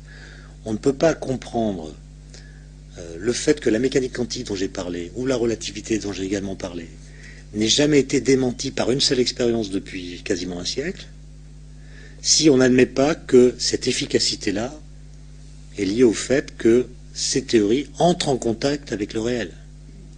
Je ne dis pas que le réel est quantique et relativiste. D'accord ? Je ne dis pas que le réel se réduit à ce que nos équations en disent. Je dis que l'efficacité de ces équations ne se comprend, sauf à invoquer un miracle, que si on admet qu'il y a quelque chose de quantique et quelque chose de relativiste dans le réel. Voilà. Maintenant, votre deuxième question, c'était sur sur le fait qu'on a observé de différentes façons le fait que l'expansion de l'univers s'accélère sous l'effet d'une entité dont on ignore la nature, qu'on appelle l'énergie noire. Et effectivement, si les équations de la relativité générale sont les bonnes, et si l'énergie noire donc existe, alors la recontraction de l'univers devient quasi impossible. Mais dans le scénario que j'ai évoqué à propos du Big Bang, je ne dis pas que avant cette phase de contraction, il y a eu une phase d'expansion. Les modèles dont on parle ne permettent pas d'aller très très loin dans le passé. D'ailleurs, ce sont des modèles approximatifs puisque la résolution des vraies équations de la théorie des cordes à propos de l'univers primordial est impossible, c'est trop compliqué. Donc les gens font des simplifications. J'aurais dû le dire, ce sont des modèles. Ce sont des modèles, ce n'est pas des théories vraiment. Donc on ne peut pas tirer de conclusions cosmologiques à très long terme, ou bien dire ce qu'il y avait très loin dans le temps avant le Big Bang, à partir de ces modèles. Donc je resterai très prudent. Simplement, pour finir là-dessus, et on retombe sur la question des lois, parce que si j'avais fait cette conférence il y a, je sais pas, 20 ans, j'aurais dit, en physique des particules, on décrit, grâce à ces équations qui décrivent les trois forces que j'ai évoquées, on comprend le comportement de la matière, de toute la matière. Aujourd'hui, qu'est-ce que je dis? Je dis les particules ou la matière qu'on décrit en physique des particules, celle qui est la matière ordinaire, celle qui compose nos corps, la planète, etc., composée d'électrons, de quarks, quelque chose comme ça, cette matière-là, la matière ordinaire, elle constitue seulement 4% du contenu de l'univers. Ensuite, vous avez un peu moins de 30% qui est constitué de ce qu'on appelle la matière noire. La matière noire, c'est une matière de nature inconnue, même s'il y a des idées sur sa nature, qui agit gravitationnellement, donc qui fait bouger les galaxies. Enfin, pour le dire autrement, si vous regardez comment bougent les galaxies, les unes par rapport aux autres, mais aussi sur elles-mêmes, vous allez observer des mouvements et essayer de les décrire par les équations de la gravitation. Parce que c'est la gravitation qui organise cette dynamique. Et vous allez constater que vos équations fonctionnent parfaitement, c'est-à-dire décrivent le mouvement observé, à condition de mettre dans les équations 10 fois plus de masse que la masse observée. Autrement dit, on est obligé d'invoquer la présence d'une matière invisible qui ne nous envoie pas de lumière, mais qui est présente et qui joue sur le mouvement des autres objets massifs. C'est ça qu'on appelle la matière noire. Et c'est 30% du total. Donc vous voyez, là, c'est un peu la même histoire que tout à l'heure. Quelqu'un pourrait très bien dire, mais finalement, vos équations de la gravité sont contradictoires avec le mouvement apparent des galaxies, puisque si vous prenez les équations telles quelles et mettez dans ces équations la masse que vous voyez, il y a une contradiction. Donc vous pouvez dire que les équations sont fausses. Mais là, les gens se sont dit, un peu comme pour l'histoire de la masse tout à l'heure, non, les équations sont justes, mais il manque de la masse. Pareil pour l'énergie noire. On dit, voilà, il y a l'accélération de l'expansion de l'univers, donc il faut qu'il y ait une énergie noire qui est responsable de tout ça, de nature inconnue, même si on a là encore des idées, mais vous pourriez très bien me dire que la solution du problème, de ces deux problèmes, n'est pas une solution ontologique, comme on le croit nous. Ontologique, ça veut dire, pour résoudre le problème, on dit qu'il y a dans l'univers des choses qu'on ne voit pas, mais qui existent. Matière noire, énergie noire, et il ne reste plus qu'à les identifier. Ça, c'est le pari qu'on fait. Mais on pourrait très bien dire, il n'y a pas de matière noire, il n'y a pas d'énergie noire, et les équations d'Einstein sont fausses. Donc la question de savoir si la solution du problème est une solution législative, il faut changer la loi, ou une solution ontologique, il faut ajouter des choses dans le réel pour comprendre pourquoi la loi n'est pas immédiatement satisfaite, et là encore une question ouverte.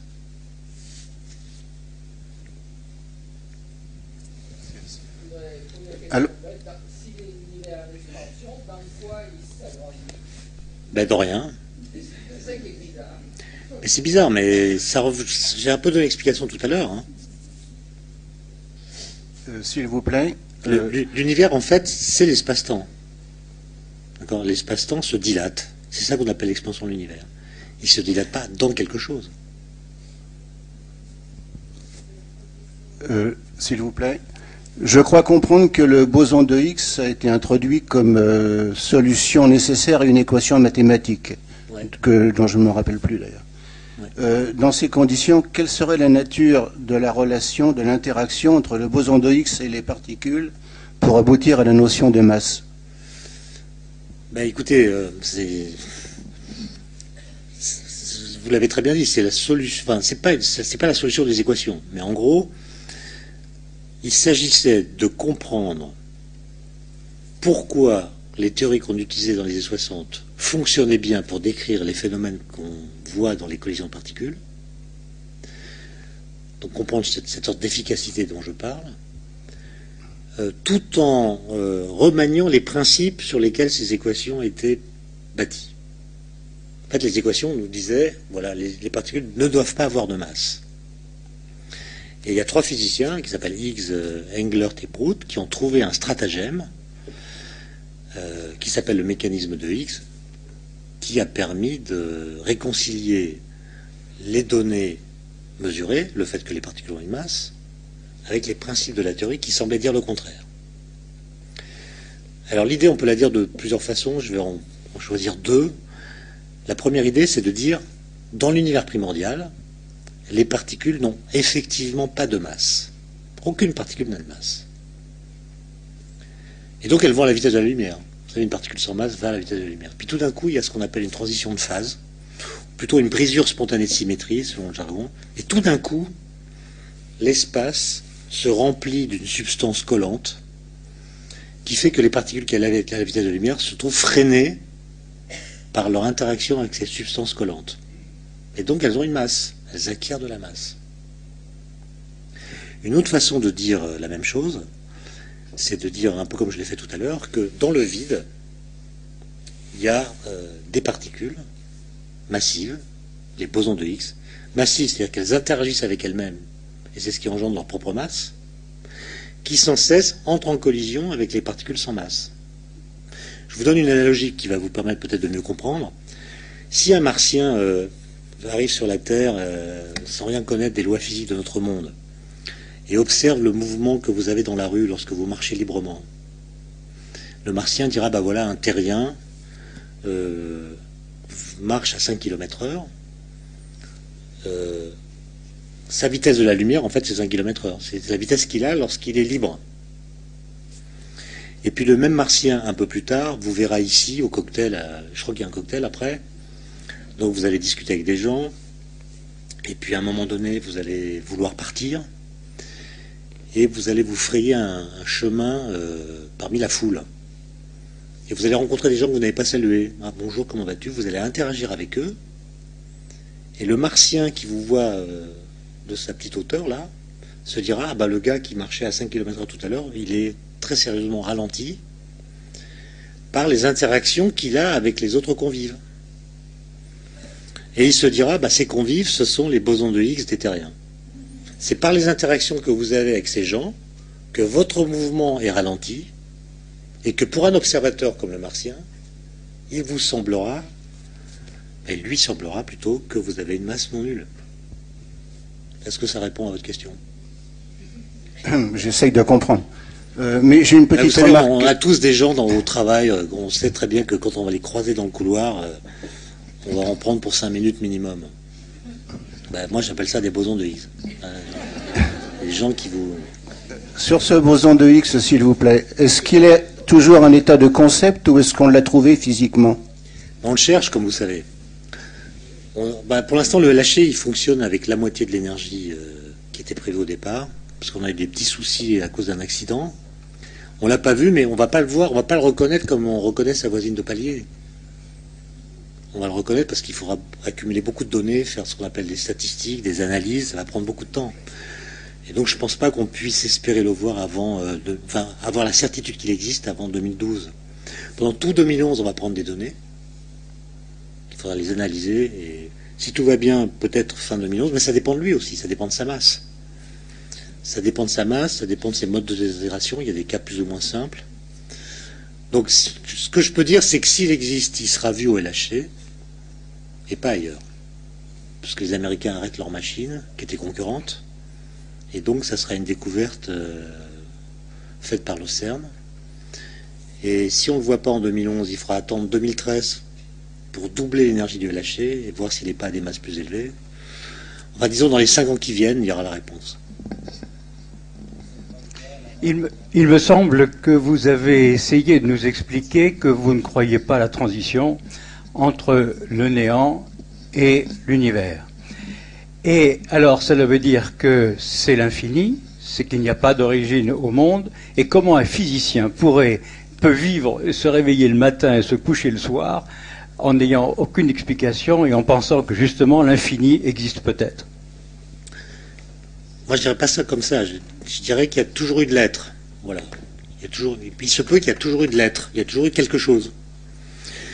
Et on présente souvent la question de l'origine comme une question obligatoire. On dit, voilà, toutes les civilisations ont inventé des cosmogonies, se sont posé la question de leur propre origine et de l'origine du monde dans lequel elles habitent, par le biais de récits qui tous mettent en jeu ou en scène un déjà là, une cause première, un océan primordial, je ne sais quoi, une transcendance.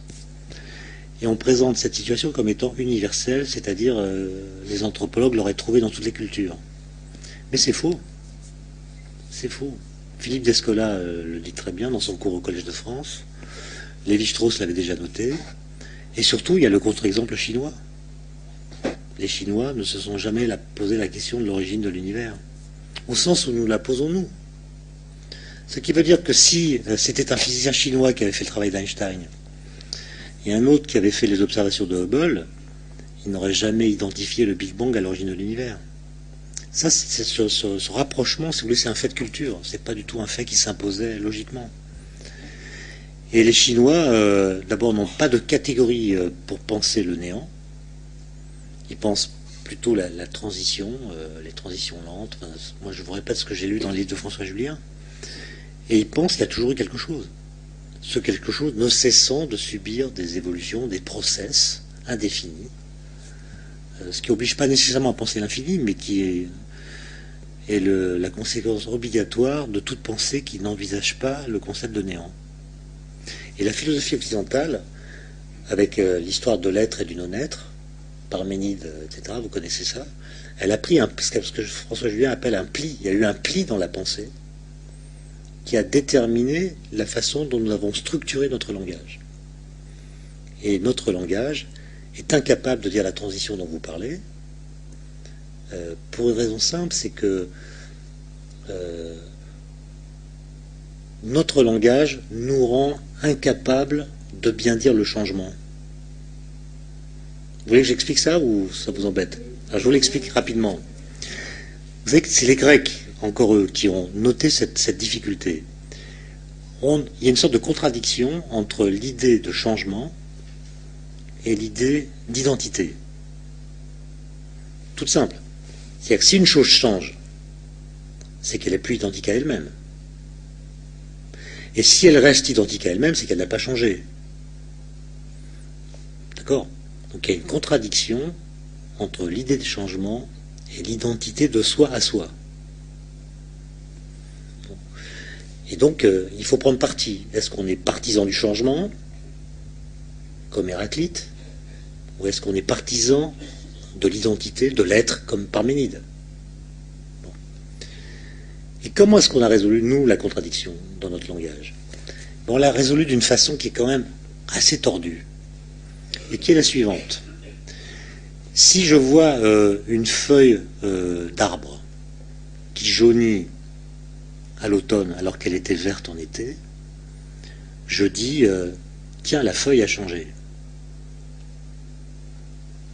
En fait non, elle n'a pas changé, puisque justement c'est la même feuille.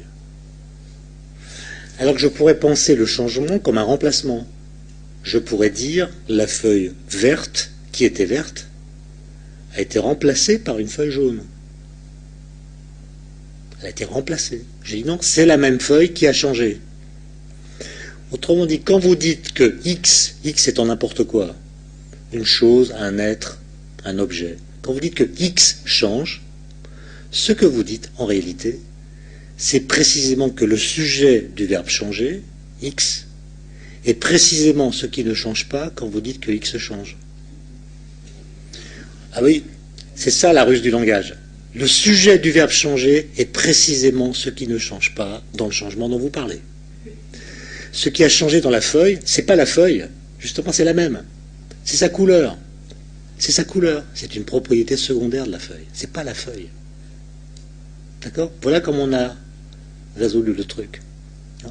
D'ailleurs, les journalistes sont bien compris, puisque régulièrement, quand les ventes des magazines baissent, il pose la question de savoir si Nicolas Sarkozy a changé ou pas. Non mais c'est marrant parce que c'est toujours les mêmes histoires. Ah oui, il a changé quand même, il a changé de comportement, etc. Ouais, mais c'est toujours lui. Contradiction entre changement d'identité. C'est toujours le même truc. La même ficelle, si vous voulez. Est-ce qu'il a changé? Bah oui, mais non, etc. Bon. Et maintenant, si vous appliquez cette façon de décrire le changement à l'origine de l'univers, c'est-à-dire que vous expliquez comment le néant a pu se modifier pour devenir l'univers. Compte tenu de ce qu'on vient de dire, il faut trouver dans le néant ce qui ne change pas quand le néant change. Et voilà, piégé.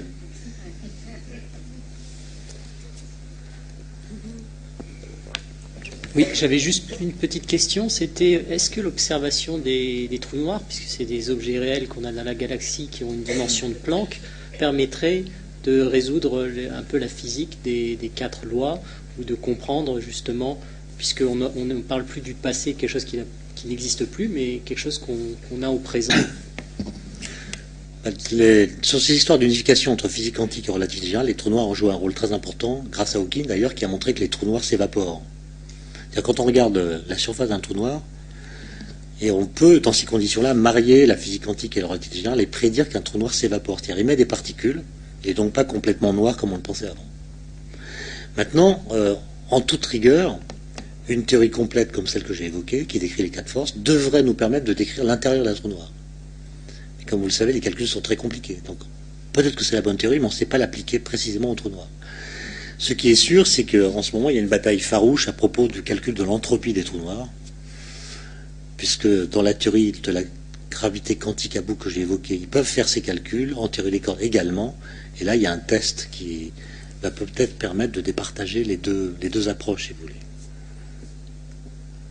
Mais on pourrait dire que le trou noir, c'est un laboratoire théorique pour tester les théories d'unification des 4 forces. Faute d'avoir eu un début, est-ce que notre univers a l'expansion continue, atteignant une température et une énergie infiniment basse pour avoir une fin?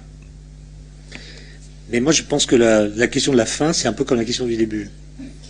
D'ailleurs, vous savez pourquoi la question de l'origine nous fascine? C'est parce qu'elle a le statut d'une solution à tous les problèmes, et en même temps le statut d'un problème. On se dit tous que finalement, si on connaissait vraiment l'origine de l'univers, mais exactement, on sait comment ça s'est passé, qui était là, qui a agi, selon quelle loi, etc., alors on pourrait répondre à toutes les autres questions que nous nous posons. Donc l'origine a un parfum de fin des fins, si vous préférez. Connaître l'origine, c'est tout connaître. On connaîtrait même la raison de nos existences, le sens qu'il faut donner à nos vies, le sens de l'univers, etc. Et en même temps, donc l'origine, c'est la solution de toutes les questions. Et en même temps, c'est le problème que nous pourrons résoudre, éventuellement, si nous avons résolu tous les autres problèmes. Donc il y a ce double statut. Il y a à la fois ce que Bergson appelait un mouvement rétrograde vers le vrai, et en même temps l'idée que c'est en connaissant ce qui est aujourd'hui qu'on pourra un jour aborder la question de l'origine. Et donc moi je pense que la question de si vous voulez, les modèles cosmologiques qu'on a évoqués tout à l'heure, et de l'énergie noire, si c'est la bonne solution, sont des univers dans lesquels il y a un espace-temps qui se prolonge indéfiniment, ce qui ne veut pas dire que dans cet univers il y a de la vie. Et ce que j'ai dit sur l'origine pourrait s'appliquer à la fin, c'est-à-dire nous ne pouvons, à mon avis, pas penser la transformation de l'univers en rien. Nous ne pouvons penser la fin de quelque chose qu'en imaginant que cette fin se produit dans autre chose qui ne finit pas. De la même façon que nous ne pouvons penser la naissance d'une chose qu'au sein de quelque chose qui était déjà là. Et donc les apories pour l'origine, qui se posent à propos de l'origine, se retrouvent à propos de la fin.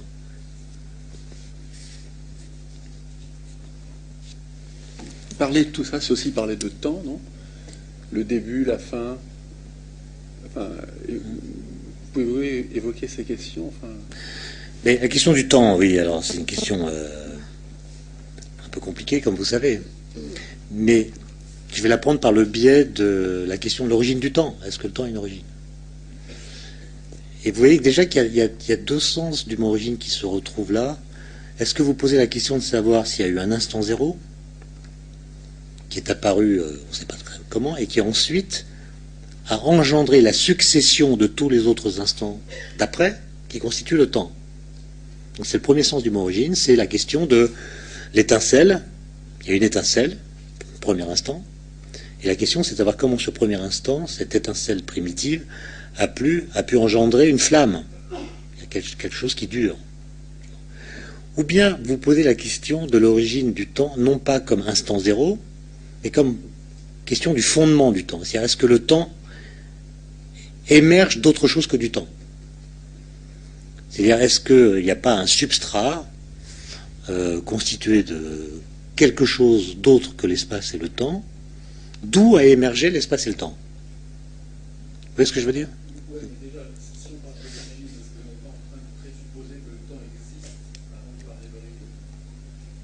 Parce que s'il n'existe pas, l'origine n'existe pas. Là, vous tombez sur l'une des apories qu'on pouvait objecter à la théorie du Big Bang, c'est qu'est-ce qu'il y avait une seconde avant le Big Bang. C'est-à-dire qu'on transpose la notion de durée dans des conditions où elle n'a pas de sens. En toute rigueur, comme je vous l'ai dit, quand on est en amont du mur de Planck, on n'a pas d'espace-temps qui tienne. Donc parler de durée dans cette période-là, en fait, n'a pas de sens. Et c'est d'ailleurs là que les astrophysiciens sont un petit peu coupables du malentendu que j'ai évoqué. Parce que le mur de Planck, quand vous lisez des revues de vulgarisation, quand vous écoutez des astrophysiciens en parler, ils vous disent que le mur de Planck est apparu 10 puissance moins 43 secondes après le Big Bang.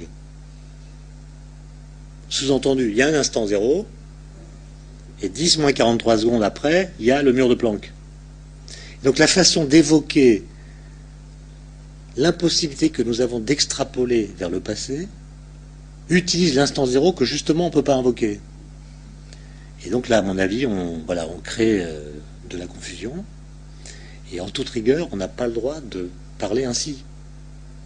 On doit parler avec d'autres variables, comme ce qu'on appelle le Z, le décalage vers le rouge, d'autres trucs, mais pas parler d'un temps qui a préexisté, ou qu'on saurait décrire, précédant le mur de Planck.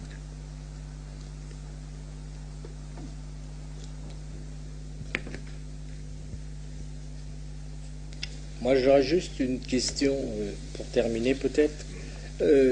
À l'échelle dimensionnelle de cet univers, sachant que nous vivons sur une Terre qui est assez perturbée et qui a une échelle infime par rapport à l'univers, est-ce qu'on peut imaginer que d'autres planètes du système solaire, par exemple, soient soumises à des évolutions comparables à celles de notre petite Terre par rapport au Soleil, par exemple, et auquel cas l'ensemble de toutes ces évolutions pourrait, dans des millénaires, peut-être amener une transformation de l'univers? Quand vous parlez de transformation, vous parlez des autres planètes, vous parlez de transformation sismique, par exemple, ou... Oui, une évolution de l'univers, puisque c'est une des questions qui se posent, de savoir si il y a encore une possibilité d'agrandissement de l'univers, disons. Ben, il s'agrandit puisqu'il est en expansion. Oui. On peut même dire que dans quelques milliards d'années, on ne pourra plus faire d'astronomie. Au sens où on ne verra plus rien. La seule galaxie qui soit couplée gravitationnellement à l'autre, c'est Andromède, et toutes les autres, elles vont se barrer, elles vont s'éloigner, on ne pourra plus rien voir. Elles se passeront derrière l'horizon. Et donc, si on veut faire de l'astronomie, c'est maintenant ou jamais. Donc, l'univers, il évolue. On sait que le système solaire, il est instable, que le Soleil lui-même, il a une durée de vie qui est de 10 milliards d'années. Il en a déjà consommé 5. Donc, dans 5 milliards d'années, il n'y a plus de Soleil. Et avant cela, les trajectoires des planètes seront devenues chaotiques. Et donc, le système solaire n'est pas voué à durer indéfiniment. Je ne sais pas si ça répond à votre question, mais... Ma question était ouverte, je dirais. La question qu'on se pose plus aujourd'hui, c'est de savoir s'il y a des planètes qui ressemblent à la nôtre et dans lesquelles la vie basée sur la chimie du carbone ou sur une autre chimie éventuellement a pu se développer. C'est plutôt ça qui est la question du moment. Sûr. Bien, merci. Vous avez dit là, que vous avez parlé de la catastrophe au Japon. J'ai dit que j'allais répondre aux questions s'il y en a, mais... Ça sera déjà pire que Tchernobyl. Le problème qu'on a avec ça, c'est que on en parle beaucoup là au CEA, mais on a du mal à avoir des données précises, notamment des données chiffrées sur l'intensité de la radioactivité qui est émise. Il y a peu de chiffres fiables, ce qui n'est pas tout à fait normal, parce qu'on est à peu près sûr que les Japonais prennent des mesures, ont des mesures. Et comme on ne les connaît pas, on ne sait pas quelle est la gravité des incidents ou des accidents qui sont en train de se produire. Eux ont classé l'accident au niveau 4. L'ASN en France a proposé plutôt le niveau 5. Donc ça s'aggrave. Et comme on sait que l'hydrogène est produit, ça veut dire que les barres de contrôle sont à l'air et non pas immergées comme elles devraient l'être. Et comme la vapeur d'eau qui est produite dans ces réacteurs est très chaude, ça provoque des réactions chimiques avec ces barres qui contiennent du zirconium qui produit de l'hydrogène. Et vous savez, l'hydrogène, ça n'existe pas naturellement sur Terre. Molécule d'hydrogène, il n'y en a pas sur Terre. Donc là, on en fabrique, et comme c'est un gaz qui explose au contact de l'air, le fait qu'il y ait de l'hydrogène produit, c'est le signe qu'il y a un truc qui ne va pas dans le refroidissement. Ça, c'est sûr. Et donc, comment ça va évoluer? Est-ce qu'il y aura une fusion du cœur? Alors, fusion, c'est là encore un terme qu'il faut préciser, parce que j'ai pas mal écouté la radio et la télévision depuis 48 heures, et dans beaucoup de commentaires, la fusion du cœur, ça veut dire fusion nucléaire. Et c'est pas du tout une fusion nucléaire, c'est une liquéfaction. C'est-à-dire les réacteurs sont arrêtés. Il n'y a plus de réaction en chaîne, normalement. Simplement, les produits de fission qui ont été produits, ils sont radioactifs. Donc, ils émettent de l'énergie. Et ça réclame qu'on refroidisse le réacteur après qu'il est arrêté. Et c'est ça qui n'a pas marché, puisque les réacteurs ont tous tenu très bien le tremblement de terre impec, tout s'est arrêté comme prévu. Et comme le circuit électrique était arrêté, ce qui est prévu dans ces centrales à eau bouillante, c'est qu'il y ait 2 moteurs diesel qui prennent le relais et remplacent le circuit électrique défaillant. C'est ça la procédure normale. Et le problème, c'est que le tsunami a noyé ces diesels. Donc le problème, c'est pas le tremblement de terre, c'est le tsunami. Et donc toute la question est de savoir si les Japonais vont réussir à refroidir pendant plusieurs jours le réacteur numéro 2. Parce que pour le 1 et le 3, je crois que c'est à peu près réglé. Et pour le 2, est-ce qu'ils vont réussir à maintenir ce refroidissement efficacement dans la période critique, c'est-à-dire dans les jours qui viennent? Si la réponse est oui, ça ne dépassera pas le niveau 4, ou 5 peut-être, ça sera du niveau de 3 Mile Island, où il n'y a pas eu trop de contamination extérieure. S'il y a fusion du cœur, là c'est catastrophe. Pardon? Comme vous savez, ça dépend des vents. Hein. Après, il y a plusieurs scénarios de gravité différentes. Mais disons, fusion du cœur, ça veut dire que la matière radioactive du réacteur transperce le caisson, se retrouve sur le béton qui est en dessous, à des températures très élevées, ça fabrique ce qu'on appelle du corium, c'est-à-dire un mélange de métal et de substances radioactives. Il peut y avoir formation d'hydrogène qui fait exploser le truc, et donc ça disperse tout ça dans l'atmosphère. Après, ça dépend des vents, ça dépend de la quantité qui est envoyée dans l'air. Donc après, vous faites plusieurs scénarios, mais c'est grave. C'est grave. Ça veut dire sans doute évacuation, ça veut dire contamination des sols, surtout s'il y a des pluies. Enfin. Bon, d'après ce que j'ai compris, on n'en est pas là, quoi. Mais je pense qu'il y a des gens qui stressent là-bas.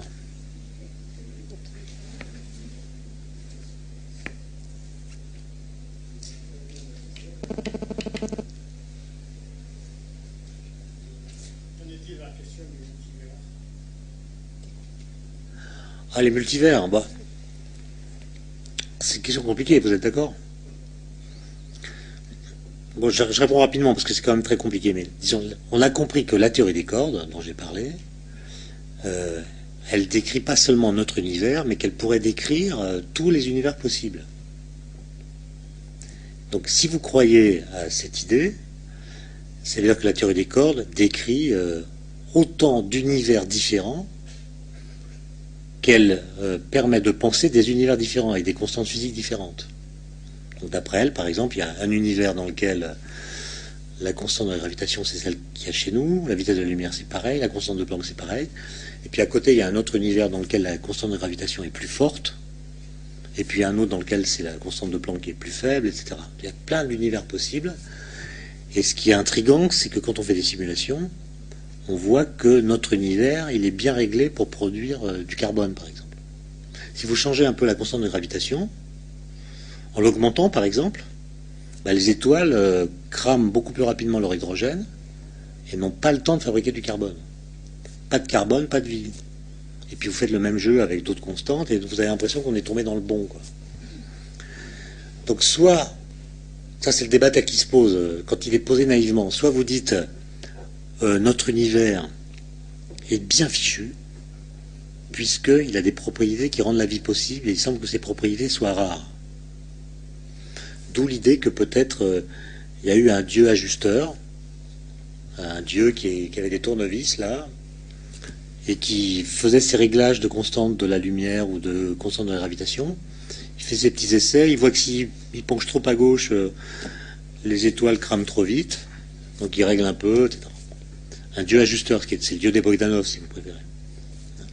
Et ça milite pour un principe anthropique qui aurait agi par le biais d'une sorte d'être transcendant qui aurait réglé les constantes pour que l'homme apparaisse. L'homme ou la vie, hein, parce que la bactérie est concernée comme nous. Hein. Bon, ça c'est ce qu'on appelle le principe anthropique, l'idée que l'homme est une des finalités explicitement désirées de l'univers, ou de celui qui l'a créé. Ou bien vous dites, voilà, il y a autant d'univers que la théorie des cordes en décrit.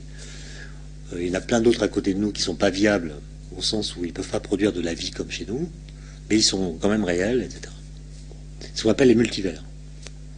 Et puis il y a ceux qui disent, et je pense qu'ils ont raison, que tant qu'on n'aura pas résolu le problème de l'énergie noire et celui de la matière noire, qui pourra avoir des conséquences sur notre façon de parler de l'origine et de ces questions-là, il faut se hâter de ne pas conclure.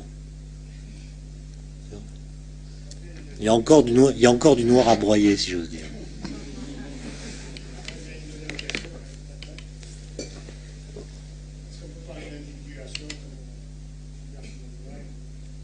Bon, il y a des gens qui le font, qui... Ouais. Non, mais il y a des gens qui effectivement utilisent le principe d'individuation de Gilbert Simondon à la cosmologie, mais je ne suis pas sûr que ça plairait à M. Simondon. C'est-à-dire là, il y a vraiment une extrapolation de concepts philosophiques pour les objets techniques qu'on vient appliquer à l'univers.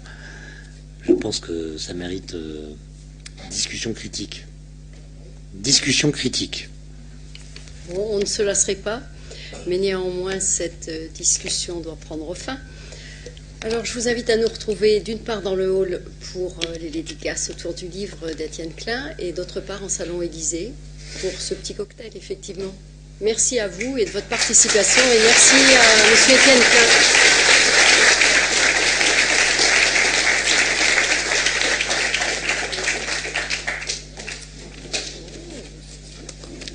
C'était parfait.